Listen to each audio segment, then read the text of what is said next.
Preface. Most of the adventures recorded in this book really occurred. One or two were experiences of my own, the rest those of boys who were schoolmates of mine. Huck Finn is drawn from life, Tom Sawyer also, but not from an individual. He is a combination of the characteristics of three boys whom I knew, and therefore belongs to the composite order of architecture. The odd superstitions touched upon were all prevalent among children and slaves in the West at the period of this story, that is to say 30 or 40 years ago. Although my book is intended mainly for the entertainment of boys and girls, I hope it will not be shunned by men and women on that account, for part of my plan has been to try to pleasantly remind adults of what they once were themselves, and of how they felt and thought and talked, and what queer enterprises they sometimes engaged in. The author. Hartford, 1876. Chapter 1. Tom. No answer. Tom. No answer. What's gone with that boy, I wonder? You, Tom. No answer. The old lady pulled her spectacles down and looked over them about the room. Then she put them up and looked out under them. She seldom or never looked through them, for so small a thing as a boy. They were her state pair, the pride of her heart, and were built for style, not service. She could have seen through a pair of stove lids just as well. She looked perplexed for a moment, and then said, not fiercely, but still loud enough for the furniture to hear, "Well, I lay, if I get hold of you, I'll—" She did not finish, for by this time she was bending down and punching under the bed with a broom, and so she needed breath to punctuate the punches with. She resurrected nothing but the cat. "I never see the beat of that boy." She went to the open door and stood in it, and looked out among the tomato vines and jimpson weeds that constituted the garden. No Tom. So she lifted up her voice at an angle calculated for distance, and shouted, "You, Tom!" There was a slight noise behind her, and she turned just in time to seize a small boy by the slack of his roundabout and arrest his flight. "There! I might have thought of that closet. What you been doing in there?" "Nothing." "Nothing? Look at your hands, and look at your mouth. What is that truck?" "I don't know, Aunt." "Well, I know. It's jam. That's what it is. 40 times I've said if you didn't let that jam alone, I'll skin you. Hand me that switch." The switch hovered in the air. The peril was desperate. "My, look behind you, Aunt." The old lady whirled round and snatched her skirts out of danger. The lad fled on the instant, scrambled up the high board fence, and disappeared over it. His Aunt Paulie stood surprised a moment, and then broke into a gentle laugh.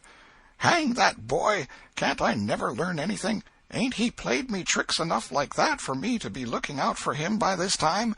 But old fools is the biggest fools there is. Can't learn an old dog new tricks, as the saying is. But my goodness, he never plays them alike 2 days. And how is a body to know what's coming? He 'pears to know just how long he can torment me before I get my dander up, and he knows if he can make out to put me off for a minute or make me laugh, it's all down again, and I can't hit him a lick. I ain't doing my duty by that boy, and that's the Lord's truth, goodness knows. Spare the rod and smile the child, as the good book says. I'm a-laying up sin and suffering for us both, I know. He's full of the old scratch, but laws o' me, he's my own dead sister's boy, poor thing, and I ain't got the heart to lash him somehow. Every time I let him off, my conscience does hurt me so, and every time I hit him, my old heart most breaks. Well, well, a man that is born of a woman is of few days and full of trouble, as the Scripture says, and I reckon it's so. He'll play hooky this evening. That's southwestern for afternoon. And I'll just be obleeged to make him work tomorrow to punish him. It's mighty hard to make him work Saturdays when all the boys is having holiday, but he hates work more than he hates anything else, and I've got to do some of my duty by him, or I'll be the ruination of the child." Tom did play hooky, and he had a very good time. He got back home barely in season to help Jim, the small colored boy, saw next day's wood and split the kindling before supper, At least he was there in time to tell his adventures to Jim, while Jim did 3/4 of the work. Tom's younger brother, or rather half-brother, Sid, was already through with his part of the work, picking up chips, for he was a quiet boy and had no adventurous, troublesome ways. While Tom was eating his supper and stealing sugar as opportunity offered, Aunt Polly asked him questions that were full of guile and very deep, for she wanted to trap him into damaging revealments. Like many other simple-hearted souls, it was her pet vanity to believe she was endowed with a talent for dark and mysterious diplomacy, and she loved to contemplate her most transparent devices as marvels of low cunning. Said she, "Tom, it was middling warm in school, wasn't it?" "Yes'm." "Powerful warm, wasn't it?" "Yes'm." "Didn't you want to go in a-swimming, Tom?" A bit of a scare shot through Tom, a touch of uncomfortable suspicion.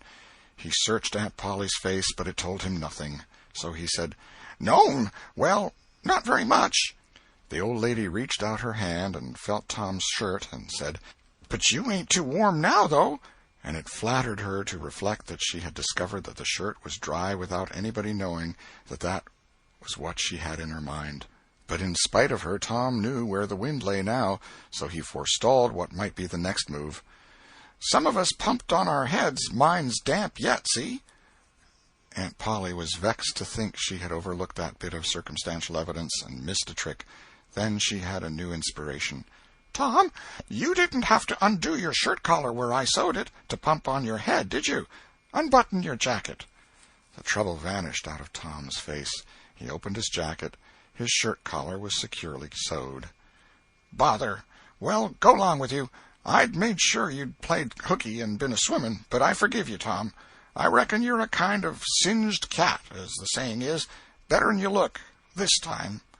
She was half sorry her sagacity had miscarried, and half glad that Tom had stumbled into obedient conduct for once. But Sidney said, "Well, now if I didn't think you sewed his collar with white thread, but it's black." "Why, I did sew it with white, Tom." But Tom did not wait for the rest. As he went out the door, he said, "Siddy, I'll lick you for that." In a safe place, Tom examined 2 large needles, which were thrust into the lapels of his jacket, and had thread bound about them. One needle carried white thread, and the other black. He said, "She'd never noticed if it hadn't been for Sid. Confound it! Sometimes she sews it with white, and sometimes she sews it with black. I wish to Jiminy she'd stick to one or t'other. I can't keep the run of 'em. But I bet I'll learn Sid for that. I'll learn him." He was not the model boy of the village. He knew the model boy very well, though, and loathed him. Within 2 minutes, or even less, he had forgotten all his troubles. Not because his troubles were one whit less heavy and bitter to him than a man's are to a man, but because a new and powerful interest bore them down and drove them out of his mind for the time, just as men's misfortunes are forgotten in the excitement of new enterprises. This new interest was a valued novelty in whistling, which he had just acquired from a Negro, and he was suffering to practice it undisturbed. It consisted in a peculiar bird-like turn, a sort of liquid warble, produced by touching the tongue to the roof of the mouth at short intervals in the midst of the music. The reader probably remembers how to do it, if he has ever been a boy. Diligence and attention soon gave him the knack of it, and he strode down the street with his mouth full of harmony and his soul full of gratitude. He felt much as an astronomer feels who has discovered a new planet. No doubt, as far as strong, deep, unalloyed pleasure is concerned, the advantage was with the boy, not the astronomer. The summer evenings were long. It was not dark yet. Presently Tom checked his whistle. A stranger was before him, a boy a shade larger than himself. A newcomer of any age or either sex was an impressive curiosity in the poor little shabby village of St. Petersburg. This boy was well dressed, too, well dressed on a weekday. This was simply astounding. His cap was a dainty thing, his close-buttoned blue cloth roundabout was new and natty, and so were his pantaloons. He had shoes on, and it was only Friday. He even wore a necktie, a bright bit of ribbon. He had a citified air about him that ate into Tom's vitals. The more Tom stared at the splendid marvel, the higher he turned up his nose at his finery, and the shabbier and shabbier his own outfit seemed to him to grow. Neither boy spoke. If one moved, the other moved, but only sidewise, in a circle. They kept face to face and eye to eye all the time. Finally, Tom said, "I can lick you." "I'd like to see you try it." "Well, I can do it." "No, you can't either." "Yes, I can." "No, you can't." "I can." "You can't." Can't. An uncomfortable pause. Then Tom said, "What's your name?" "'Tisn't none of your business, maybe." "Well, I 'low I'll make it my business." "Well, why don't you?" "If you say much, I will." "Much. There now." "Oh, you think you're mighty smart, don't you? I could lick you with one hand tied behind me if I wanted to." "Well, why don't you do it? You say you can do it." "Well, I will, if you fool with me." "Oh, yes, I've seen whole families in the same fix." "Smarty, you think you're some now, don't you?" "Oh, what a hat!" "You can lump that hat if you don't like it. I dare you to knock it off, and anybody that'll take a dare will suck eggs." "You're a liar." "You're another." "You're a fighting liar and doesn't take it up." "Ah, take a walk." "Say, if you give me much more of your sass, I'll take and bounce a rock off'n your head." "Oh, of course you will." "Well, I will." "Well, why don't you do it, then? Why do you keep saying you will for? Why don't you do it?" "It's because you're afraid." "I ain't afraid." "You are." "I ain't." "You are." Another pause, and more eyeing and sidling around each other. Presently they were shoulder to shoulder. Tom said, "Get away from me." "Go away yourself." "I won't." "Well, I won't either."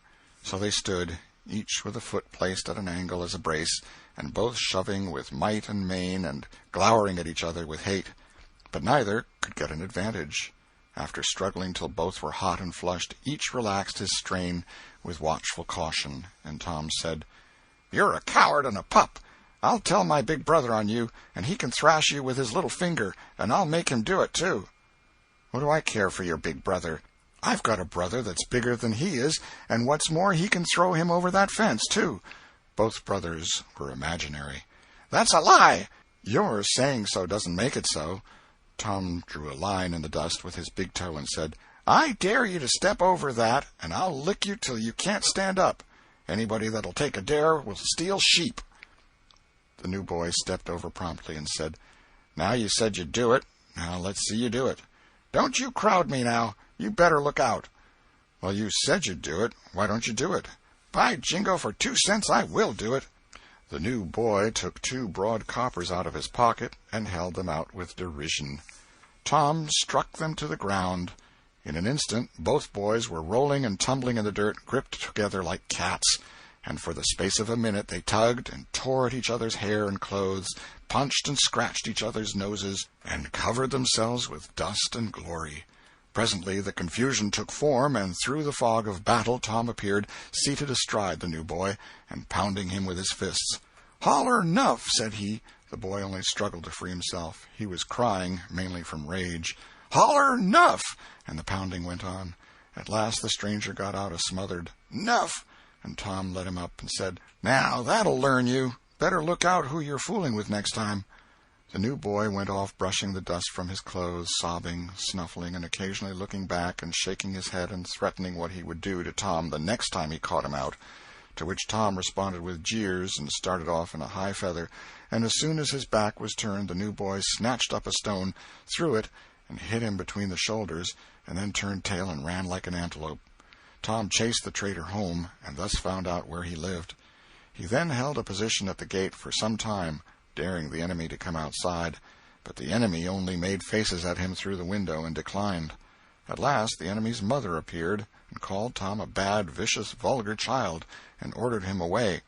So he went away, but he said he 'lowed to lay for that boy. He got home pretty late that night, and when he climbed cautiously in at the window he uncovered an ambuscade in the person of his aunt. And when she saw the state his clothes were in, her resolution to turn his Saturday holiday into captivity at hard labor became adamantine in its firmness. Chapter 2. The Glorious Whitewasher.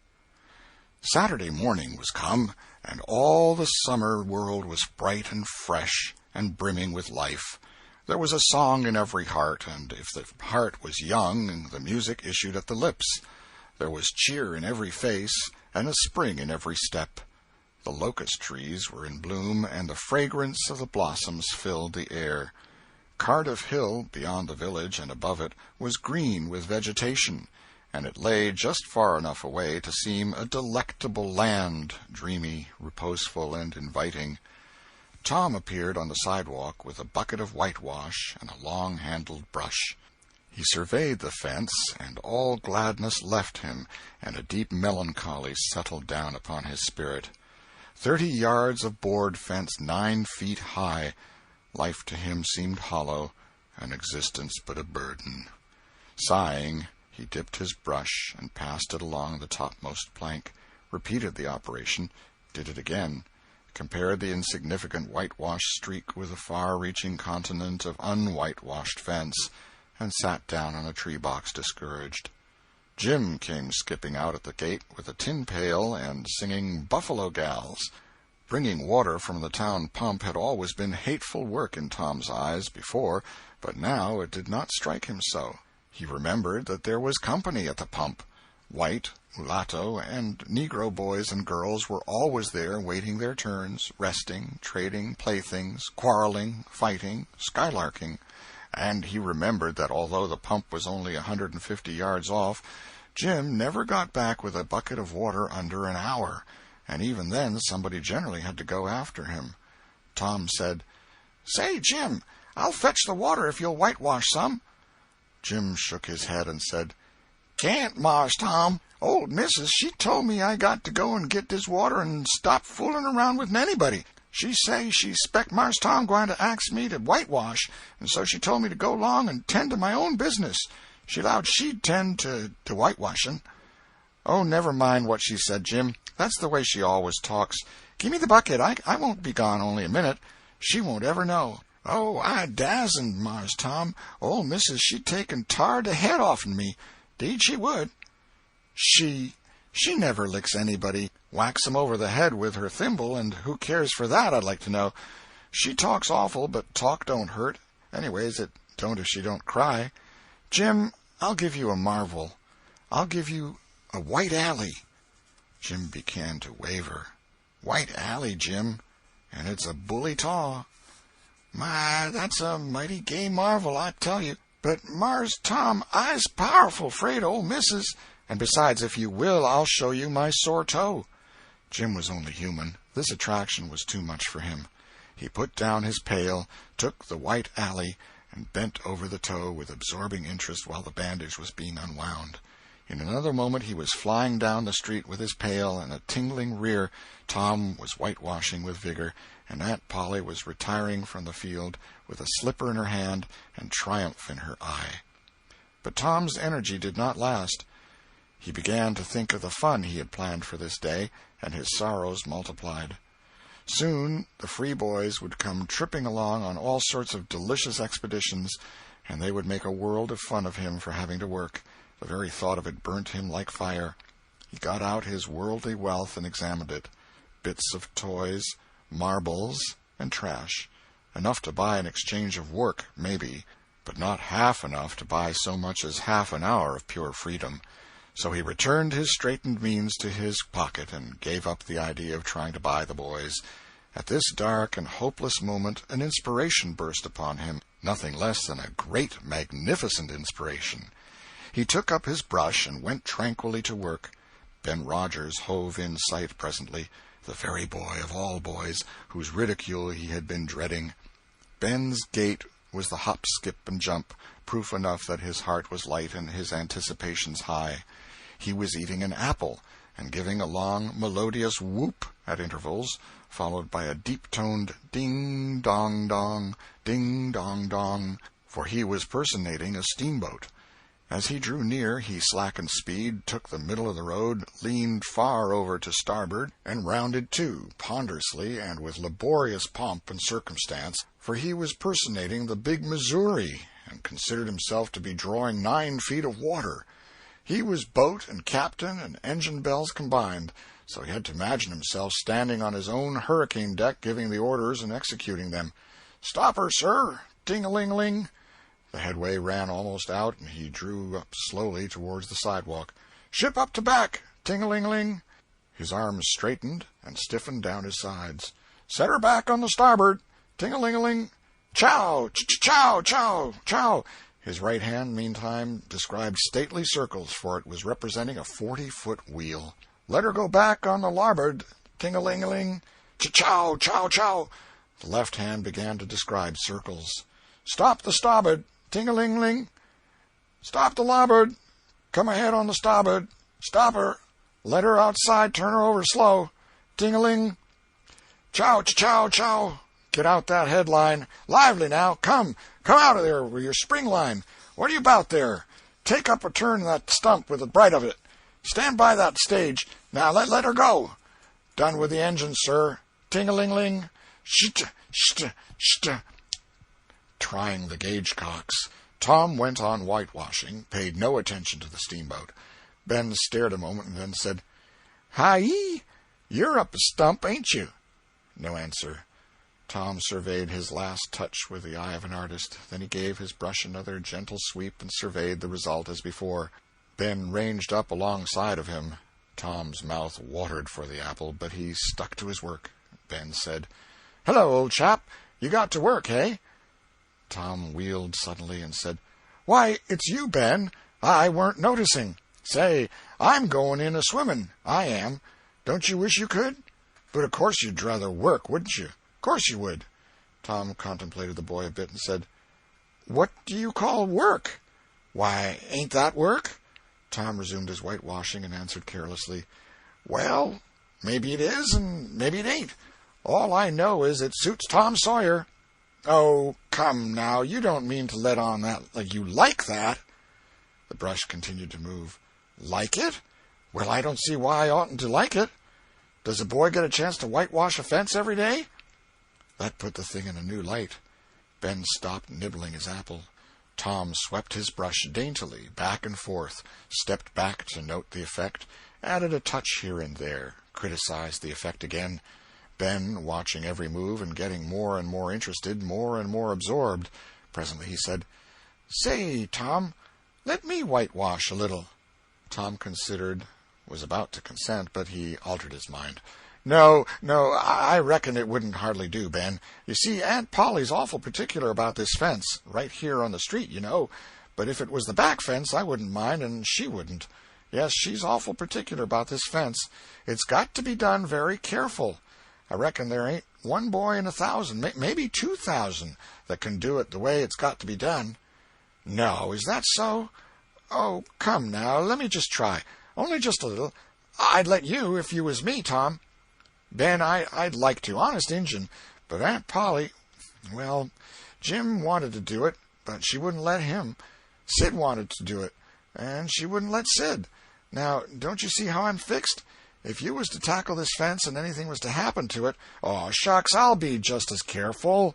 Now let me try. Say, I'll give you the core of my apple." "Well, here. No, Ben, no, now don't. I'm afeard. I'll give you all of it." Tom gave up the brush with reluctance in his face, but alacrity in his heart.